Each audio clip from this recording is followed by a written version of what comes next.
Warning, this podcast contains spoilers for The Last of Us Part 1 video game, as well as a discussion of the finale of The Last of Us show.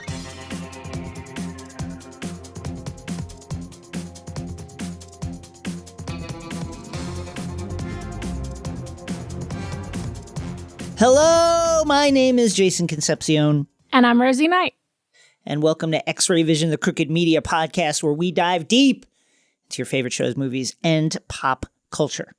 On this episode, in the previously on, we're talking about the actually very shocking exit of Marvel Studios EP Victoria Alonso. In the Airlock, we are finishing our Last of Us Part 1 video game finale explainer, which is going to be very interesting in the wake of the finale of the show. Yes, very excited to have this conversation. And in Nerd Out, Paige pitches us on the Netflix series Sense8. Oh, there's a big fandom for that one. Of course, if you want to jump around, check the show notes for timestamps coming up previously on. News dropped just as we were going to record that executive producer Victoria Alonso is exiting Marvel Studios. This from the Hollywood Reporter story. Quote, Victoria Alonso, the longtime high-profile Marvel Studios executive, whose time with the company dates back to the first Iron Man, has left the studio. Multiple sources tell The Hollywood Reporter. The reasons for the exit are unclear, but she parted ways with Marvel on Friday, sources say. The article continues. Alonso joined the studio in 2006 as chief of visual effects and post-production and helped launch the Marvel Cinematic Universe. As a co-producer on 2008's Iron Man, in 2021, she was promoted to president, physical and post-production, visual effects, and animation production. The article continues further, quote, her departure comes in the shadow of Ant-Man and the Wasp, Quantumania's poor showing at the box office and among critics and fans. Your thoughts, Rosie Knight? I was surprised. This is not like news. It's not like Feige leaving, but it's basically the second most shocking exit that there could be. Victoria's been around. If you watch the YouTube world premieres of the Marvel movies, which I always do, she will always be there. She's been a big champion of directors like Ryan Coogler, Chloe Zhao. She's been really pushing for diversity. She is a gay woman. She spoke out about the Don't Say Gay bill. But yeah, I find this very interesting because she has done a huge amount. She's definitely one of the hands that has shaped the MCU as we know it. Like, as the article mentioned, she's been at Marvel Studios since the Iron Man. But after the initial shock, it also was something that made sense to me when I thought about the recent issues that Marvel has had with VFX, with the critiques of the way the VFX looks, but more importantly, in my opinion, the issues they've had with the treatment of VFX workers across the globe, and especially like the stuff that we talked about before, the burgeoning visual effects union that Vulture reported on earlier this year. So to me, my gut says it's probably in the realm of all of that, though we don't know. As they mentioned, the exit kind of hasn't been confirmed why she left. But it was surprising and then less surprising when I really started to think about it. Yeah, this is all obviously conjecture, but on our text chain, I thought the same thing. The critique about the quality of the images in Marvel Cinematic Universe movies dates back years. Like literally you can find articles from 2016. Yeah, 2016, 2017, 2018. Why do Marvel movies look like shit? Why do Marvel movies look ugly? Why is the color palette bad? Why does it look muddy? And that has only continued in recent years with, critiques about the CGI. The CGI doesn't make sense. It's a mess, blah, blah, blah. It's bland. Many criticisms of Ant-Man and the Wasp fall along this similar vein. And then you look at Victoria Alonso's title, and it's very clear those things fall directly under her purview.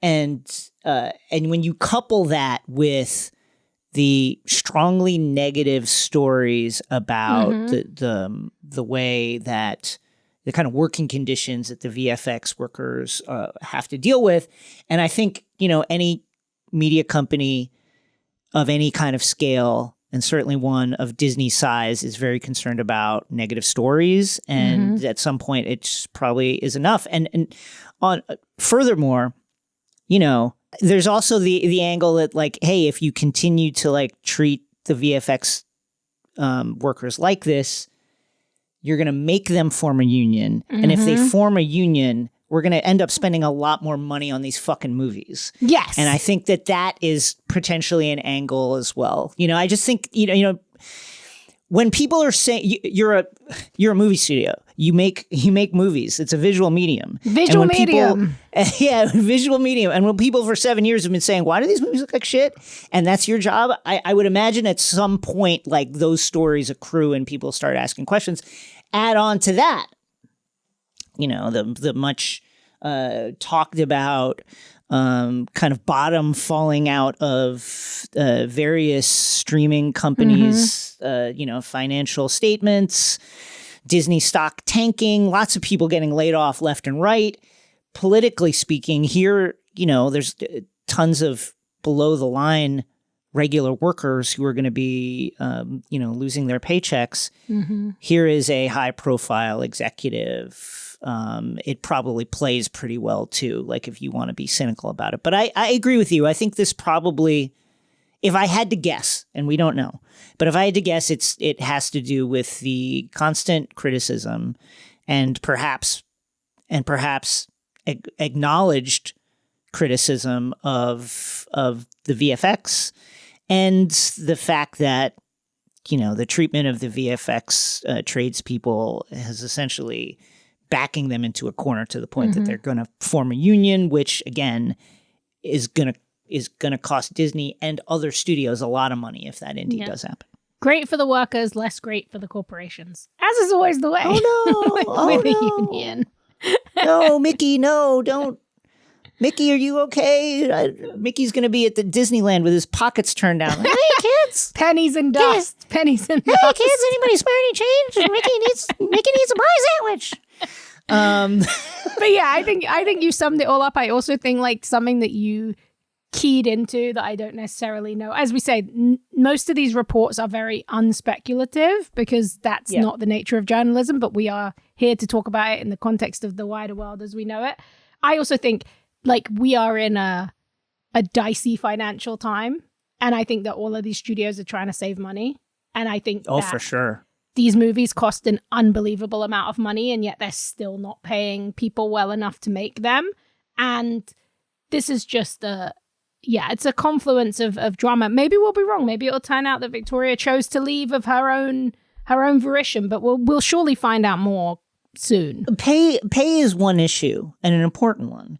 But to me, you know, the weight of all those stories made clear to me that it's kind of less about pay and more about time and the amount of things they're asked to do in a certain period of time. And I think when you really look at that calls into question, if indeed this firing is because of this issue, that would cause you to think about planning. Can we not plan this better? Can we not organize this better so that people aren't working around the clock, and in working around the clock getting really pissed off, and in getting pissed off either refusing to work with us anymore or unionizing to the point that our bottom line gets fucking hammered? Yeah.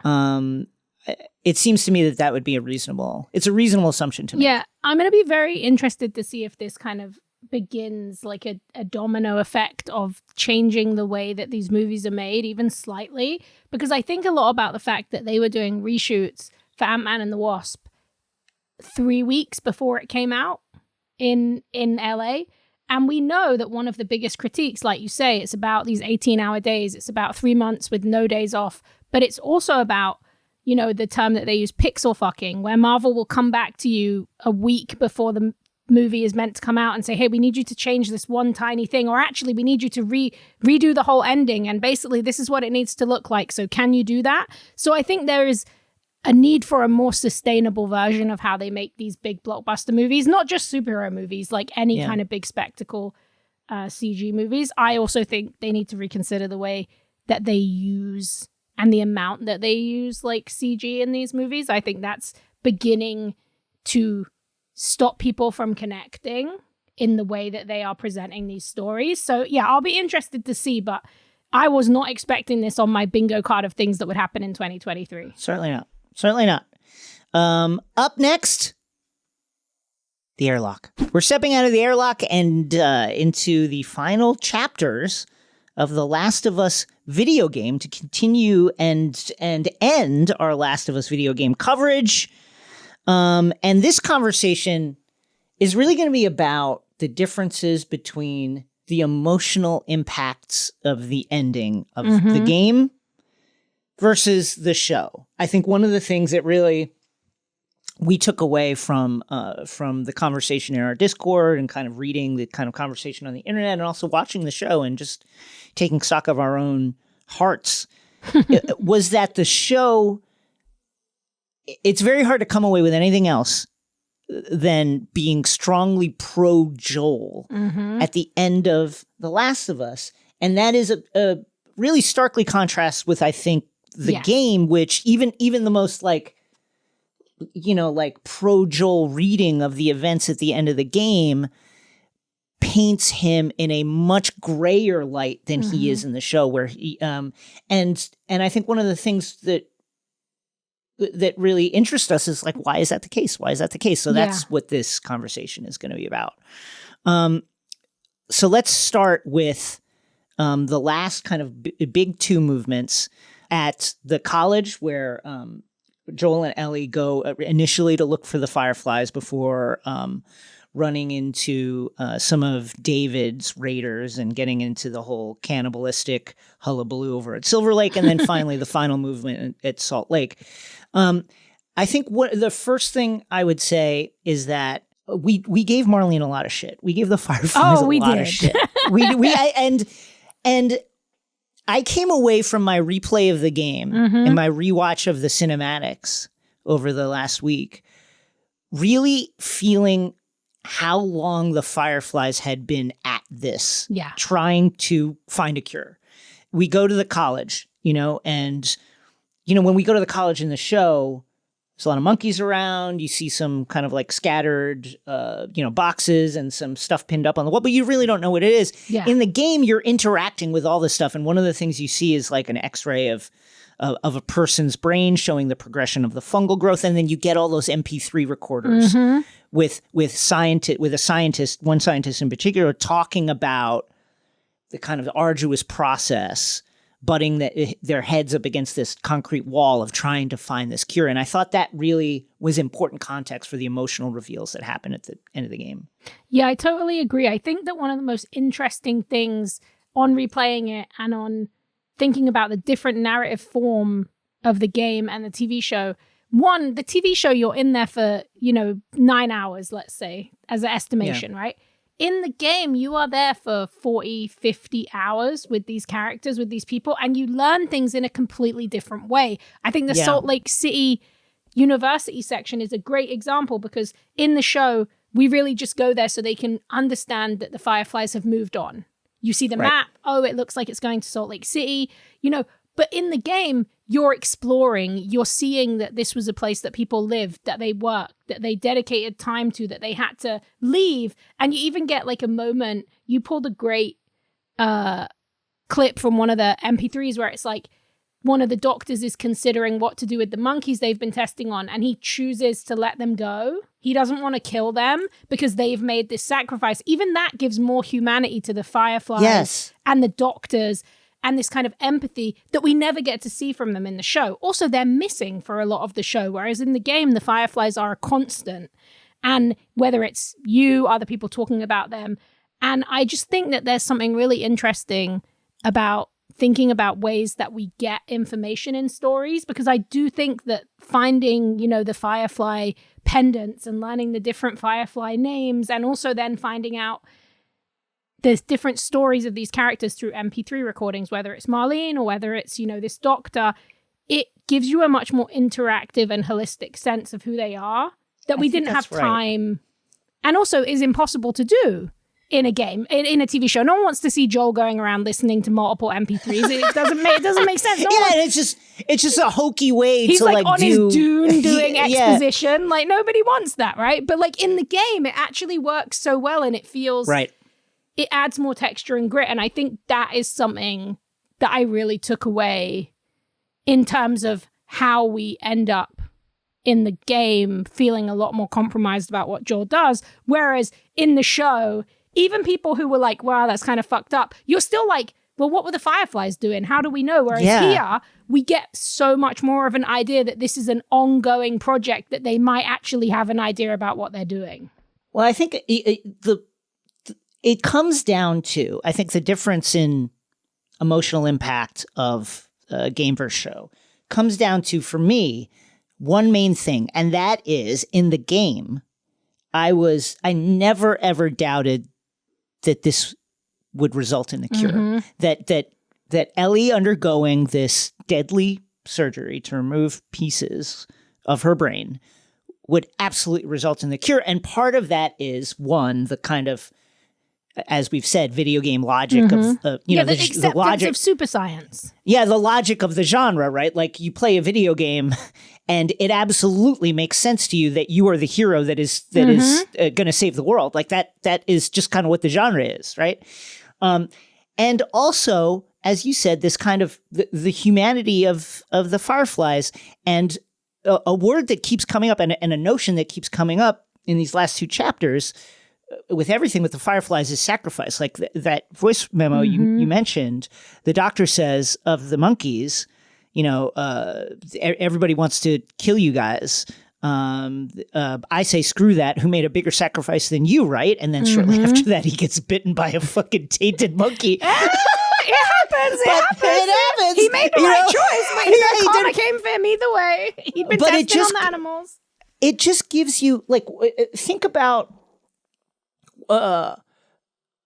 the emotional toll that this person must have taken to get to a place where here's all these monkeys potentially infected with this deadly virus that has absolutely devastated the globe and caused untold heartbreak and pain and trauma. And you're sitting here injecting them with cordyceps fucking 24 hours a day. It's horrific to the point where a scientist is just like, I can't do anymore. Like, and what I've done to you, I can't kill you. And that really brought it home. Like, when we talked about the show and we talked about the kind of like slapdash project that the Fireflies has put together. Mad scientist in his lab with his saw. This felt most definitely not that, you know? And then there's a second MP3 recorder in which the doctor has apparently been left behind, probably because he got bitten by the monkey, and has to fucking stay there now. And he's talking about, he's just kind of like talking as a kind of last will, into another voice recorder. And he is, the frustration of it all has finally gotten to him as he's nearing the end of not just this project, but probably his life. And he says, a giant waste of time talking about this project to find a cure. If you're looking for the others, they all return to St. Mary's Hospital in Salt Lake City. You'll find them there still trying to save the world, he says, like very, very bitterly. And then you get to Salt Lake City with that hanging over you. I was going to say, man, the Fireflies have really, really, really been trying to to do this. And what's the missing ingredient? It's Ellie. Well, also, I think the other thing that's really great in that moment with those two MP3s is you have the man who understands the sacrifice, who thinks it's worth it. Then you have the person who's more along the lines of Joel. This, in Joel's mind, that MP3 in the game, it can justify everything that he's worried about. Absolutely. Because they're like, it is a giant waste of time. These little moments add so much to that kind of internal battle. You're so right. It's not just a leap that he makes. No. It's like, it's like that kind of, those little narrative beats. And I just want to say, like, if you've listened to us talk about the show, you don't need to say this. We love the show. Like, I think they did such a brilliant job of adapting it. And I actually love the choices that they make, even though I was shocked by how kind of less morally gray and like bleak the ending felt. I still really think they did a great job, and I think adapting a video game is incredibly hard. But in terms of this specific decision, it's these little moments that teach you so much about Joel and the journey he's on, and kind of you can pick up and foreshadow the things. Even in that moment where the doctor talks about the monkey and says, like, who's made a greater sacrifice than you? That's Ellie. Ellie's going to make the greatest sacrifice of all. There's so much great foreshadowing, and it really puts you in the position where at the end you're kind of going back through everything and you're like, wait a minute, like, what happened? Why would he do this? Whereas, like you said, in the show, you know, especially people who hadn't played the game, they were just like, yeah, Joel was right. Yeah. Like, why wouldn't he do that? Whereas when in the game, it's like, it's a Shadow of the Colossus level turn. Like, you do not see it coming and you do not get a choice. And also, I'm be real, Joel is a brutal person in this game. We've talked about it a lot. He kills so many people. Even though him and Ellie build this relationship, I think this is another thing on the show versus the game. In the game, I feel like the world is a lot more full of distractions and other people. The show is so brilliantly focused on Joel and Ellie's relationship that you don't question it. But again, in the game, I've killed 500 people by the time I get to the end. Like, what's one more little girl if it means you can save the world, you know? And that's, I think, why those choices feel so much heavier. And so a lot of our, you know, obviously our finale episode was heavy on the criticism of Marlene. And I think, and I want to just, I stand by everything that I said about Marlene. And I think a lot of my disappointment of Marlene and the frustration in what she did is because what she's setting out to do, what the Fireflies are trying to do, is such a lofty and noble goal, and it's so worth doing. But, you know, finding a cure for this vicious disease that has totally devastated the humanity. Yeah. Bringing democracy back to a country that has been shattered and is being ruled by, you know, desperate people with guns. Like that is a worthy and lofty goal, and she was going about it in such a competent fashion. Yep. And then you get to the game version of Marlene, and when the first thing I notice is when Joel he wakes up in the room with Marlene after being captured by the Fireflies, and they get captured in a slightly different way. They almost drown after kind of trying to move through, like a tunnel. And immediately, and this just is a part of the performance, you know, Troy Baker's performance and Merle Dandridge's performance, but there's immediately a kind of warmth between Joel and Marlene. Like she is so relieved that he's there. She says, she talks about how hard it was to come across the country, how many people they lost. And she's really sad about it. And then she says, I pretty much lost everything. Then you show up and somehow we find you just in time to save her. Maybe it was meant to be.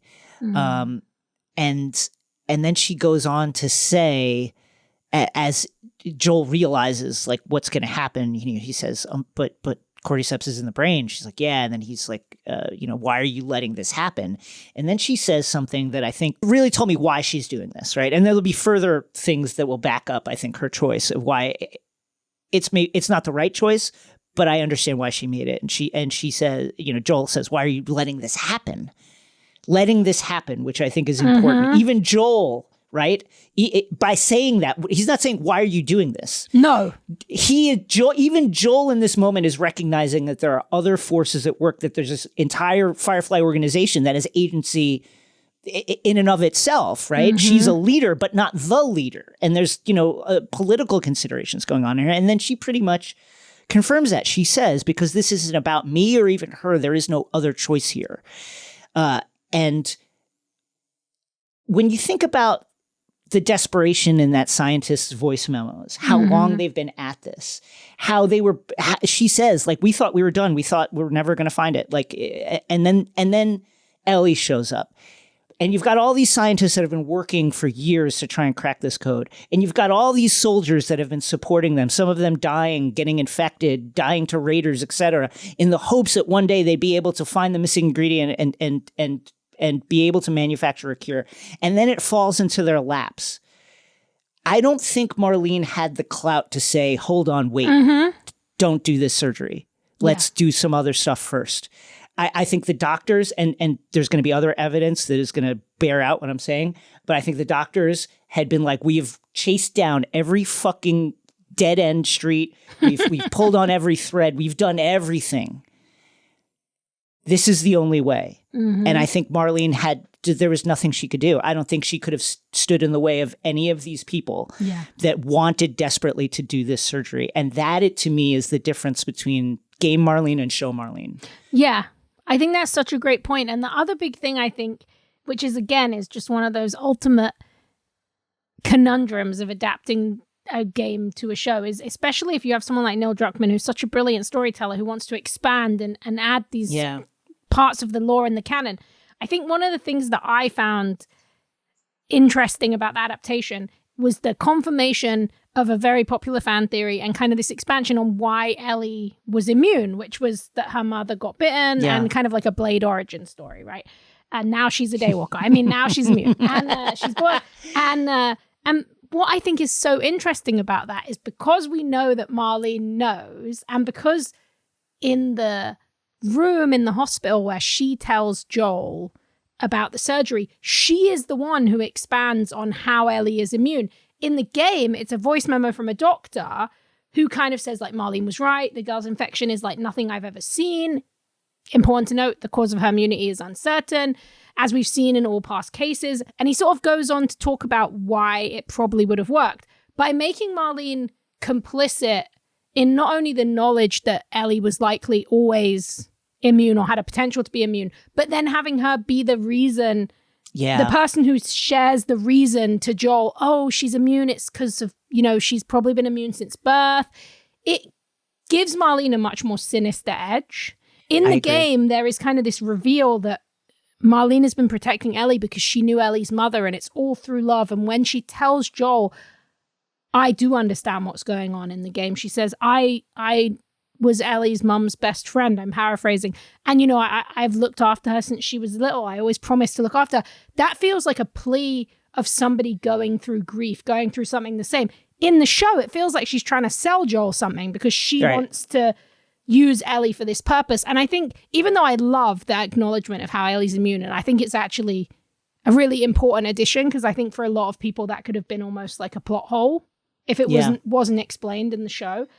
I do think it gives Marlene a more sinister edge that makes it harder to empathize with her or feel like she's doing things in an altruistic way. Or absolutely. It gives her more, it feels like she has more power, more agency. It feels like she was the one who told the doctor, oh, this is what happened with Ellie. It feels like she is the one who wanted Joel to go there. It loses, like you said, that feeling you get in the game of this kind of momentum that's overtaken Marlene and any plans she had. She doesn't want Ellie to die in the game, but there's no choice. And also, who would, it's the greater good. Here, Marlene just in the show is kind of just like, well, sorry, we're going to put her in surgery and nothing you can do about it. And it's just, it hits in a more villainous way, I think. To your point, when you stack what you're saying on, and I think you're exactly right, when you stack that on top of the kind of way, the conversation that Marlene had with Ellie early in the show season, that seemed to suggest that Marlene had been like pulling some strings in terms of like getting Ellie placed at Fedra. She's been keeping her eye on her, all these kind of things. It makes it seem like much more of a plot, and then you get to the end. And the kind of alacrity with which she is, like hustling Joel out the door to do this thing feels... It feels a lot more like she is driving these events and less that they are happening to her. Now, oftentimes and that's not worse or better. It's just different. Yeah. And it makes Marlene a different character. But I think that's exactly the thing you're talking about. Like, even the way she says, in the game, she says, almost pleading with Joel, she says, like, she's not going to feel anything. Like, don't like and the way it lands is like she's almost soothing herself about it, because as she said, there's no choice. I don't have a choice in it. But then when she says the way she says to Joel, like in the show, like, don't worry, I didn't tell she's her. out. Yeah, she's out. She won't know what's happening.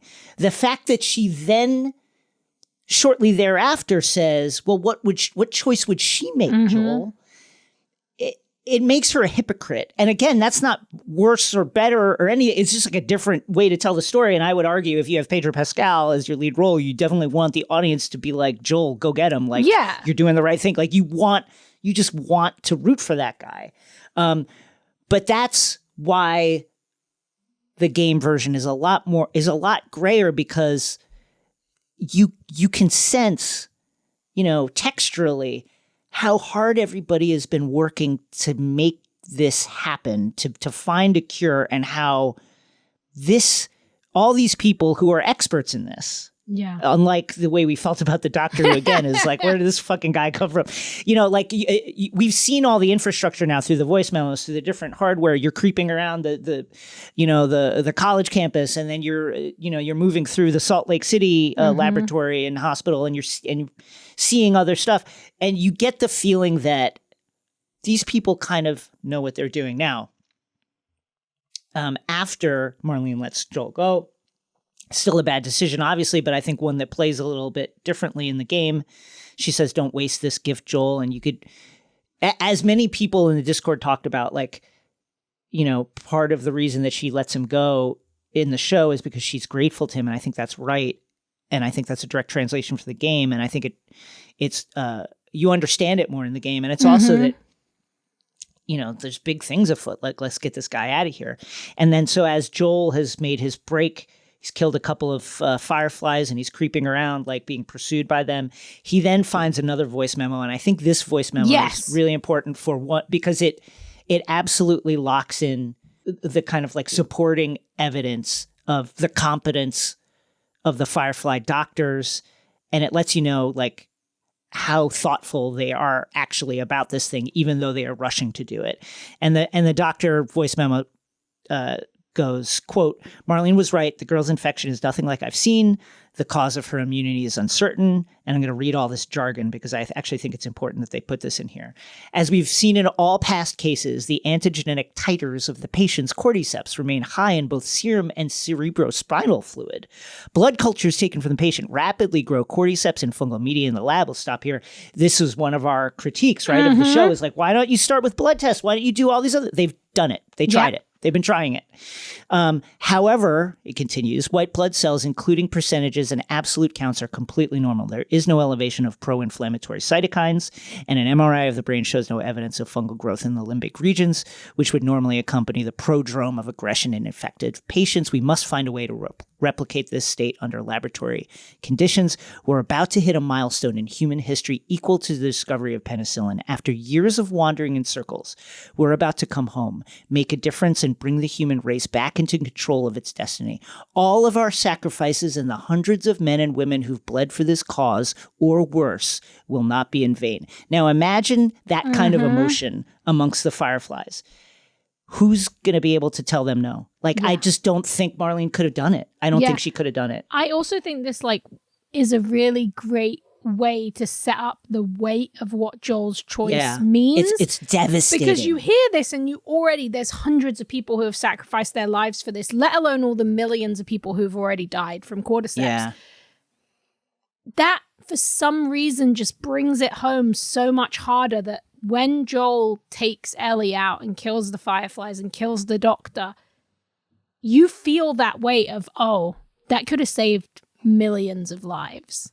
Yeah. And I have to say, look, I've always been a slight Joel apologist, just because I think that there is something very interesting and analogous here about, like, real life testing on humans and that lack of agency that Ellie wasn't given. So I always found this to be less of a villainous decision and more of this really interesting, complex question about who gets to live, who gets to die. But in the game, the weight is there. In the show, as we said, I feel like you really come out of this, like, It probably wasn't going to work. And even if it was, like, they didn't sell you on how hard it was. You felt like you were in this kind of junk together surgery. There was no blood tests. There was no conversation. And I understand that they kind of, they distilled a little bit of that science into what Marlene says to Joel, but I don't necessarily think it hits that same way. And when you hear the way that the Doctor feels about what they could do, a milestone in human history equal to the discovery all of our penicillin, sacrifices. Yeah, like, and then to have Joel ignore that and just kill everyone, that's very hardcore. That is like a brutal, and again, this is that different. It's not necessarily a narrative storyline. You have to pick up the recorder. You have to hear these. These are things that build on top of the experience that you're having.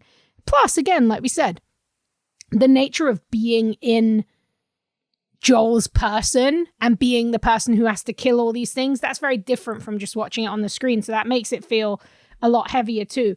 But I do think it's a really interesting change because by this point, you are so in, you know, you're so in on Joel and Ellie's journey, on the sacrifices they've made together in the show, that it felt so much easier to do. In the game, you're like, well, I get it, but there's lots of buts. In the show, I feel like it's more just like, Joel did what he had to do. No but, you know, but the game is always this huge, well, he could have, there's a lot more questions. And I think it comes from these really brilliant little narrative devices like the memos. And there, you know, there's another part of this conversation too, and you hear the question a lot regarding both versions of the story, game and show. Oh, okay. Your perspective on how you feel about Joel's choice is going to be different depending on whether you're a parent or not. Right? You hear that a lot. Like if you're a parent, it absolutely makes sense in both versions. And I agree with that. But I also think that there's a really interesting thing that you're kind of talking about. And I think and I'm fascinated in how this part of the conversation never or rarely comes up. I don't want to say never comes up, but rarely comes up. And that is, you are the parent of a child who is infected. You're watching them waste away and turn into this like aggressive killer zombie, you know, or you've watched that happen to someone you love. And what would you feel if you learned that there was a cure, but then someone came along and for that cure to happen, right? A surgery would need to be performed on someone, and that surgery would probably kill them. But everyone, like your child would be cured, your friends' children would be cured, future generations for all time to come, there would be a cure, right? And then you hear that not only is that person, that immune person, like lost to the people who are trying to find the cure now, but all the knowledge, the hard-earned scientific and medical knowledge of how to do this has been wiped out by like one guy. People would hate that guy. Yeah. 100%. They would be like, kill that guy. That guy's a criminal. He's causing my child to get sick and die. Like, I hate that guy.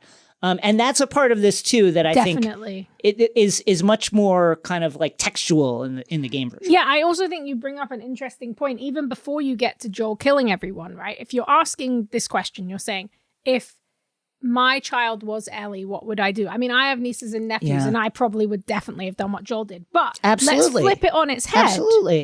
And talk about what if, like you said, you had an infected child.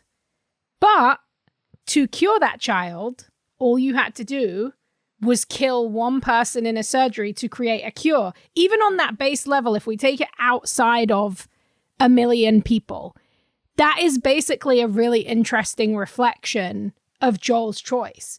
And Joel chooses to kill many people to save Ellie. If Joel was infected and he had a choice to kill somebody or force somebody through a surgery to save Ellie, he would probably do it. So I think it's a really interesting kind of razor's edge that they balance on here morally.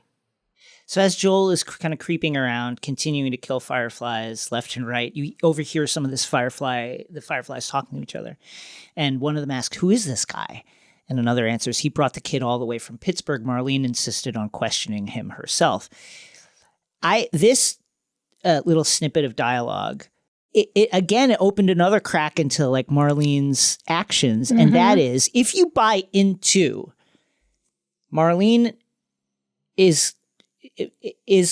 does not have the clout to stand in the way of this, the decision to perform the surgery on Ellie. Everybody's gung-ho for it. Even if she said, no, don't do it, that people would just do it anyway. And if she did that, like her life would probably be in danger. But the way I read this line is that I think she's kind of protecting Joel here. Like, obviously, she's protecting Joel and letting him go. But by not letting anybody else talk to him, that seemed like she's kind of like hanging her neck out for Joel a little bit. Like, she kind of like hung herself out there to try and get Joel out of there safely. Yeah. Considering what he had done for her. It's definitely very interesting because one of our biggest critiques was like, why would they like billy club them? Surely they would know they were coming, right, in the show. Right. But it's really funny how in the game, there's kind of this, it almost feels more like Marlene's like paranoia to protect Ellie and Joel and to kind of keep their mission a secret is why she doesn't kind of let everyone know. I also think this is really good world building because as we know, they're constantly having to recruit fireflies because they always die. Yeah, and I kind of like the idea. Left and right. I just kind of like the idea that these are just some new guys. So like, why the fuck would they know? Because they're just hanging around like, and they're not going to be there for very long. But yeah, it's definitely very interesting replaying it how differently these little moments play when you have this much more decompressed amount of time to kind of explore and feel the world. I mean, the finale of The Last of Us it's the shortest episode of the season. So it really and in terms of dialogue, I mean, it feels ripped. I haven't done a line by line. I'm sure somebody has, but it feels essentially ripped from the game. You know, that the final 20 minutes is basically, almost directly for the game. Joel makes it into the surgical theater. First of all, there are fireflies posted outside the door. Smart. In the game version. Actually, there's actually gone. Yeah, he manages to flank them and he kills them. And then when he gets in there, the surgeon says, I won't let you take her. At which point in the show, Joel just shoots him. And then he continues, this is our future. Think of all the lives we'll save. And then Joel shoots him. Now, part of why this is shocking, and we've said this before, but for me, video games are it's about agency, it's about interactivity, it's about immersion. You are the character. I am Joel when I'm playing this game, and after spending X amount of hours, depending, your mileage may vary depending on how hard the game was for you, but after spending hours and hours after work, but before going to work, during a break, stealing minutes and hours here and there, working, arduously towards this goal of delivering Ellie to this place where we can save the world from this virus, to suddenly have that choice taken from you and you have to kill this guy. That's another part of the emotional impact of the game that is slightly different. Again, not better or worse, but just it's because you were taking part in this story, and and at least from my perspective, I'm thinking like any other video game, be it Halo or BioShock or whatever. Like, oh, I'm going to save the world now. We're going to do it, and instead, I go on a murder spree, and that is it's a really shocking and powerful subversion that I think also is strangely one of the most, it depicts violence in a way that really asks you to think about what it costs. Yeah. Even though obviously this is a video game. These are not real people dying. But it's rare that I've played a game in which you kill people where I felt the deaths as much as you feel them in this game. And you really feel it in that moment when you as Joel shoots this doctor and you have no choice but to do it. It's not even a spare him or don't spare. It's like, kill the guy. Yeah, I think that's such a great point, especially because it's the lesson that they took from the game and put into the show that I love the most. If the game made you feel the weight of the deaths, which it especially does by the time you get here. If you didn't before because you were I have to say, when I first played it, I definitely was more just like, I'm getting through it. I'm playing the game. When I started replaying it for the show and for the pod, it kind of blew my mind from the very beginning how many people you kill. And not Fedra agents, not infected, but at the beginning, for the first people you kill are just henchies, like random guys that you have to shoot in the head. And even in that moment and that brutality, I felt that weight. And what I love, if there's one thing, I mean, I love so much about the show, but the one thing I think is so brilliant and so responsible and so interesting is how they took that and translated it, even in these changes that we're talking about, and the way that we feel like maybe the weight of Joel's choice feels a little less or a little less complex.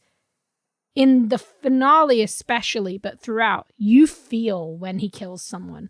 And in the finale, they show you the faces of the people that he kills. I thought that was a really smart decision to do that, to really pay homage to the game, to the way the game depicts violence and makes you complicit in the violence. Like that last scene where you shoot the doctor, that last moment in the surgical theater in the game, again, like all of that is scripted. That could be a cutscene, but it's not. It makes you pull the trigger without any ability to choose not to pull the trigger. You have to aim, you have to aim it at him and shoot him.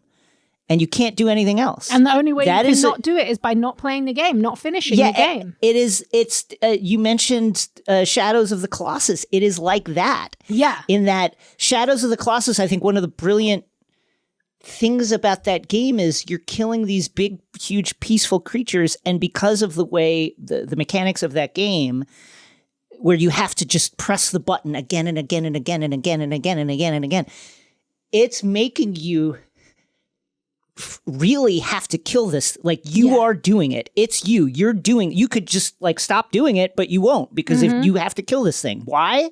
I don't know. They're peaceful and they just are sitting there happily playing in a field, and you decide to climb up their head and kill them. It's like, it was like that kind of emotional impact. Yeah. And it has that twist where it's like, you think you're the hero and then you discover that you're the villain, you know? And I feel like, as I've said, Joel is not necessarily a villain, but in the game, you do realize that in that moment where you shoot the doctor, you look at what you've done and you think, whoa, I have been complicit. I am Joel, and I have just like gone through and gunned down a hospital, which is why I think the way that they shot the finale and had that kind of Joel disassociating was very, again, I'll say the word responsible, because I think in the way that we live now and the reality of gun violence is like, if you're going to have a character come out of that feeling vaguely heroic, you can't actually make the violence heroic or righteous, because it's just too analogous to real life.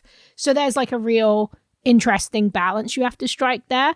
But yeah, I mean, those, to me, Shadow of Colossus, Last of Us, those are like those two biggest unexpected twists where you think you're going to save the world, you think you're doing the right thing, but the reality is that was never the plan. When Marlene confronts Joel in the parking garage, she could shoot him. Like in the show, you're wondering why she doesn't. Here, she takes her guns off him. She puts them up in the air, almost as if to make that plea to him. Think about all the people that have died, who will die. You can, and she says, you can still do the right thing here. She won't feel anything. And so when it cuts to the car and you don't know what happened, and then you see that he just guns her down, it really hits. And then, of course, that end conversation is basically the same as the show. And I think when you get to that point, and Joel lies right to Ellie's face, I think, first of all, this is a somewhat of a function of the fact that like CG faces are a lot less expressive than human faces, right? Whereas when Pedro does it, you feel the anguish, how much he wants to protect her from any and all threats, and how important that is to him, how much he loves her, how much he means to her in terms of a lifeline that has like helped drag him out of decades of trauma and pain. It's a lot to put on a person. And it's almost like his lie to her is a way of him kind of realizing that that's a lot to put on a person, so I'm going to take that responsibility off of her. Yeah. He doesn't want her to feel the guilt. I feel like that's a huge part. Yeah, that's a huge part of it. I don't want you, like, don't worry about it. Like, whereas in the game, it plays more as, first of all, again, CG faces. It feels more like he lies stone-faced directly to her. Mm-hmm. And it plays, at least to me, more like I did a thing that I'm ashamed of that I did that. Yeah. We were going to save the world, but because I love you so much, I've decided that the rest of the world can go fuck itself. And every child born from now until the end of time can go fuck itself if they get bitten by a cordyceps, just as long as I can have you in my life. Like, I'm going to be that selfish. And now, and I'm going to lie to you about it because I'm kind of ashamed that I did that, but it's worth it. And that's a very human response, but it's also a much grayer and different response. Yeah, I think there's this great quote that Saul pulled from a New Yorker article about like adapting The Last of Us, where they're talking about how Druckmann's own daughter was born during the original game's development, and the intensity of his emotions as a new father helped shape The Last of Us, which became, he said, an exploration of that charged question, how far will the unconditional love of a parent feels for their child go? I just think that's all summed up in that final moment. It's like, that's the bleakest, most far-reaching question. It's not even, but in the game especially, it's not even the killings. That's been done. Then it's the continued lie.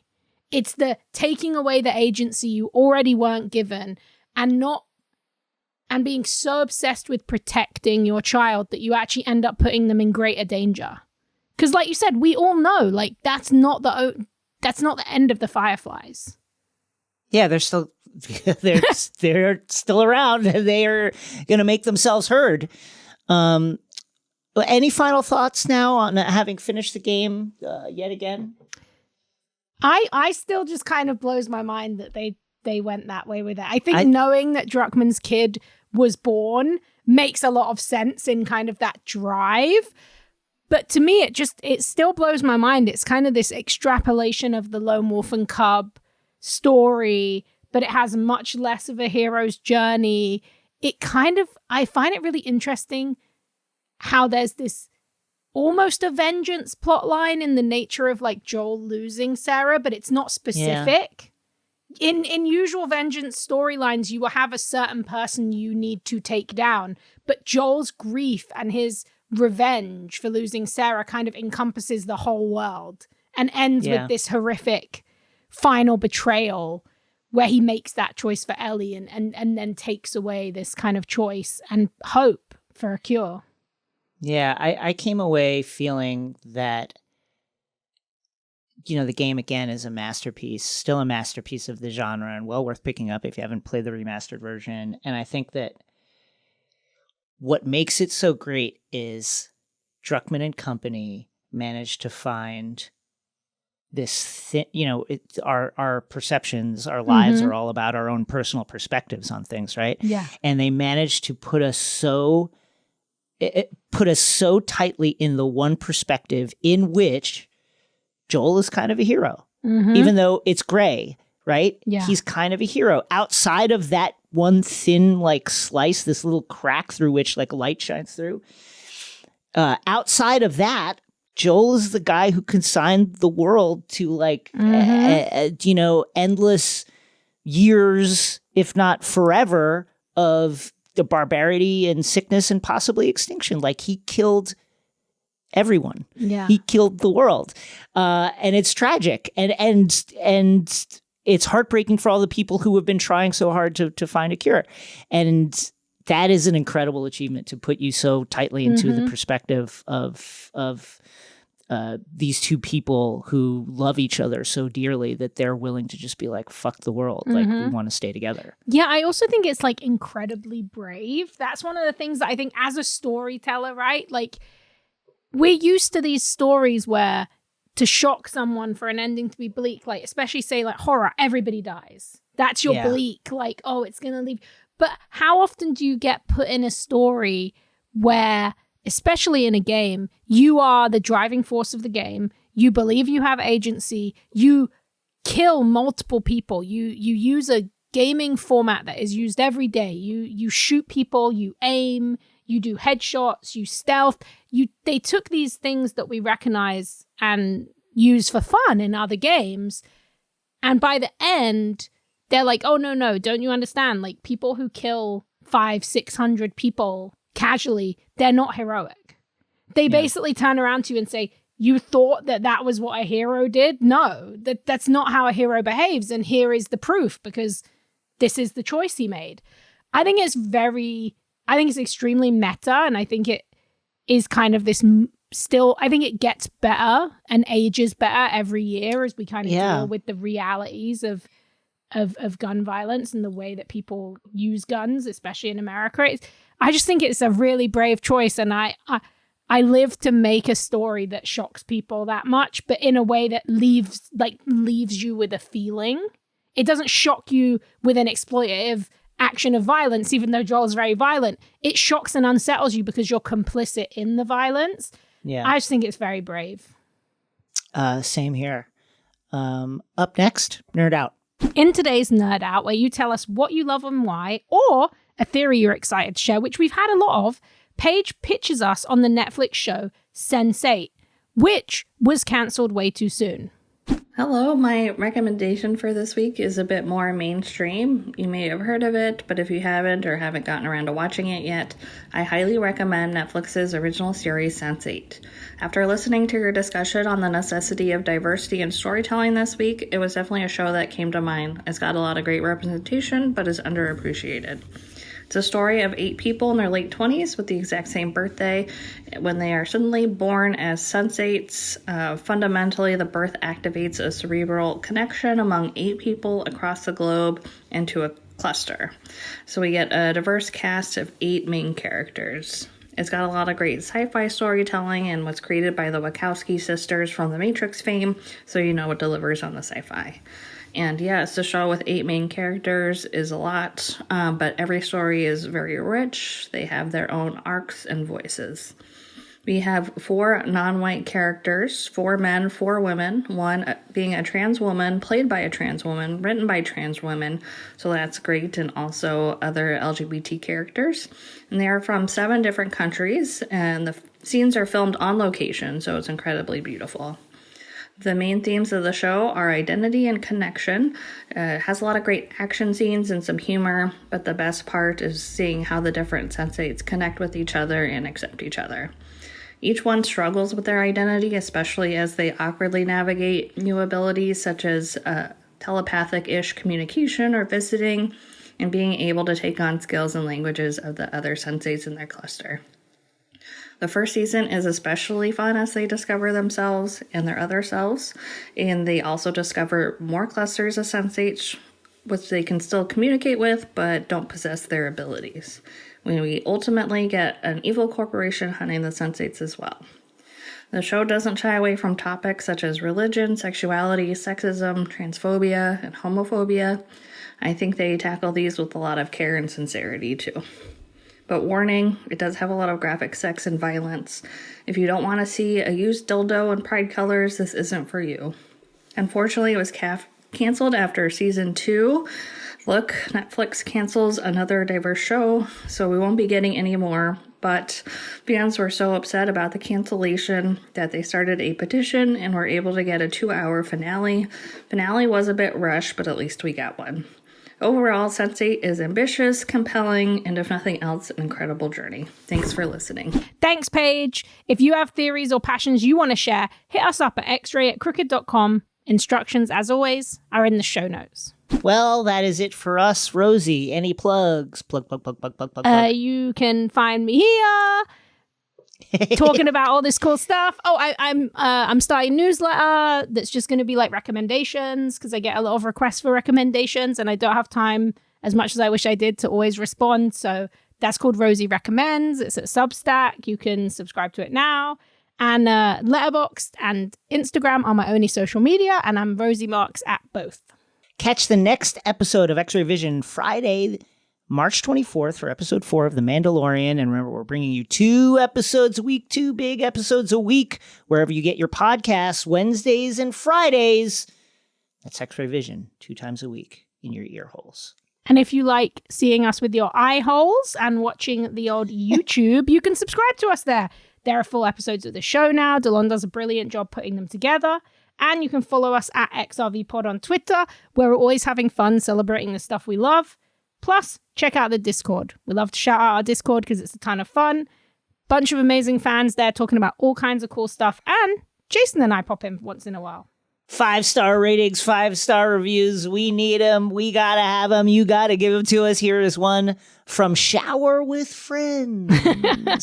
The dopest podcast, perfect chemistry. Love the convos, best recaps of the game. Love, love, love this show. Thank you. Thank you, Shower with Friends. Thank you, Shower with Friends. Thank you. Absolutely. See you next time.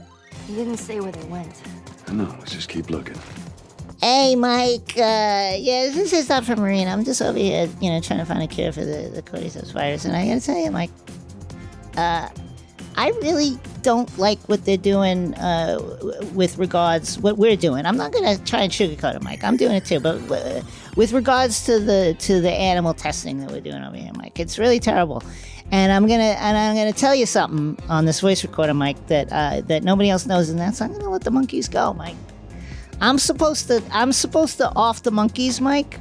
They are riddled with cordyceps and different strains of it too, Mike. They're fucking dangerous little beasts. But you know what I'm gonna do? I'm gonna let them out. I'm gonna let them out of their cage. And you want to come out of this little cage, buddy? Let me open up the window. You can get out of here. Blah, blah, blah. Ah!